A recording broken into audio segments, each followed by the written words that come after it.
ওয়ালা ইয়াসআলু হামিমুন হামিমা। সেদিন কোন অন্তরঙ্গ বন্ধুর খবর নেবে না। ওয়ালা ইয়াসআলু হামিমুন হামিমা। বসে। ওয়ালা ইয়াসআল হামিমুন হামিমা। যেদিন আকাশ গলিত ধাতুর মতো হবে, কোন অন্তরঙ্গ বন্ধু, কোন প্রাণের চাইতে প্রিয় বন্ধু কেউ কারো কোনো খবর নেবে না। দুনিয়া,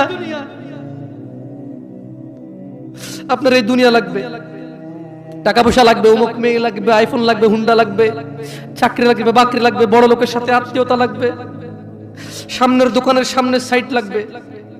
ইউবাসসিরুনাহুম ওয়া মুহাম্মদ সাল্লাল্লাহু আলাইহি ওয়াসাল্লাম ইউবাসসিরুনাহুম, আপনি ওদেরকে দেখতে পাবেন।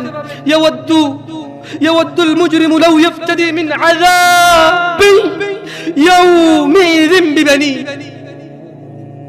তাদেরকে করা হবে, এই অন্তরঙ্গ বন্ধুগুলোকে করা হবে একজনকে আরেকজন থেকে দৃষ্টিগোচর, একজন আরেকজন থেকে পালাবে, সরে পড়বে, ছিটকে পড়বে, একজন যাতে আরেকজনকে না দেখে সেদিন এই ব্যবস্থা করা হবে।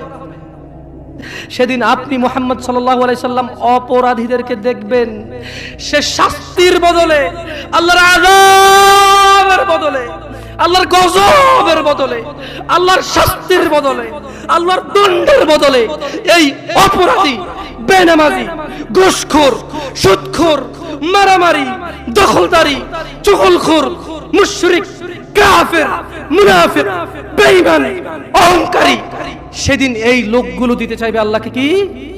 তার ছেলে সন্তানকে। বলবে, ইয়া আল্লাহ, ইয়া আল্লাহ, আমার ছেলেকে নিয়ে নেন, আমাকে ছেড়ে দেন। ইন্না লিল্লাহি ওয়া ইন্না ইলাইহি রাজিউন। কাইফা হাদাল ইয়াউম, দিনটা কেমন হবে?